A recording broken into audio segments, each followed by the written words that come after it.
মধ্যপ্রাচ্য আবারও উত্তেজনার চরমে। ইরান, আমেরিকা এবং ইসরায়েল, এই তিন শক্তিশালী দেশের মধ্যে কি শুরু হতে যাচ্ছে? বড় কোনো সংঘাত, নাকি পরিস্থিতি এখনও নিয়ন্ত্রণে? আজকের ভিডিওতে আমরা জানব বর্তমান পরিস্থিতি, আসল কারণ এবং ভবিষ্যতে কী হতে পারে। বর্তমানে মধ্যপ্রাচ্য উত্তেজনা অনেকটাই বেড়ে গেছে। বিশেষ করে ইরান ও ইসরায়েলের মধ্যে সরাসরি ও পরোক্ষ সংঘাত দিন দিন বাড়ছে। ইসরায়েল অভিযোগ করছে ইরান বিভিন্ন সশস্ত্র গোষ্ঠীকে সমর্থন দিচ্ছে। অন্যদিকে ইরান বলছে ইসরায়েল তাদের বিরুদ্ধে আগ্রাসিভ পদক্ষেপ নিচ্ছে। এই পরিস্থিতিতে আমেরিকা ইসরায়েলের পাশে অবস্থান নিয়েছে এবং মধ্যপ্রাচ্য তাদের সামরিক উপস্থিতি বাড়িয়েছে। কেন এই সংঘাত? এই সংঘাত নতুন কিছু নয়, এর পেছনে রয়েছে বহু বছরের ইতিহাস।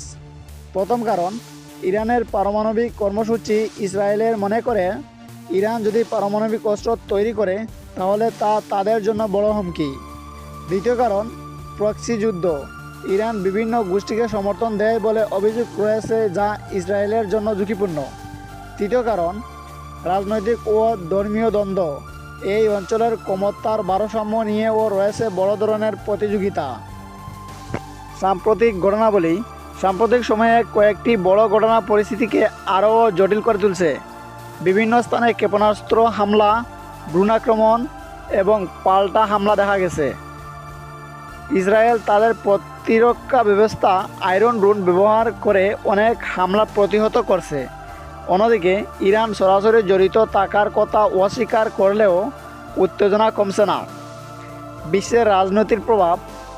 এই সংঘাত শুধু তিনটি দেশের মধ্যে সীমাবদ্ধ নয়, এর প্রভাব পুরো বিশ্বে পড়ছে। তেলের দাম বাড়তে পারে, বিশ্বে অর্থনীতির চাপ তৈরি হতে পারে, এমনকি বড় যুদ্ধের আশঙ্কাও তৈরি হতে পারে।